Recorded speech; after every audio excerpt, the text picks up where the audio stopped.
அது கிராமோத்சவனாவே கொண்டாட்டம் தான். இது எல்லா லேடிஸ்க்கும் வந்து போயிருச்சு.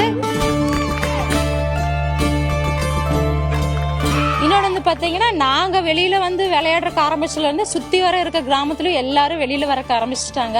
அதாவது இந்த விளையாட்டை வந்து அடுத்தடுத்த தலைமுறைக்கு கொண்டு போகிறது வந்து பார்த்தீங்கன்னா எடுத்துக்காட்டு நாங்கள் தான். அம்மா, பொண்ணு, நான் லைனாக வந்து அடுத்தடுத்த ஜென்ரேஷனுக்கு இந்த விளையாட்டை கொண்டு போயிட்டுருக்குறோம். அம்மா வந்து 2015 சச்சின் கிட்ட அவர் சீஃப் கெஸ்டா வர்றப்போ நாங்க வின் பண்ண ஃபர்ஸ்ட் பிரைஸ். என் பொண்ணு வந்து பாத்தீங்கன்னா இது ஃபர்ஸ்ட் மேட்ச் இப்பதான் விளையாடிட்டு வர்றாங்க. அவங்களும் வந்து ட்ரைனிங் கொடுத்துட்டு இருக்கிறோம். நான் வந்து பாத்தீங்கன்னா 2004 இருந்தே விளையாடிட்டு இருக்கிறேங்க. இப்ப வர்ற வருஷத்துல வந்து ஃபர்ஸ்ட் அடிக்கிறோம் கண்டிப்பா. சமையலற, வீடு, குழந்தை, வீட்டு வேலை எல்லாம் தாண்டி இது ஒரு கடமையா இப்ப வந்து போயிட்டு இருக்குது.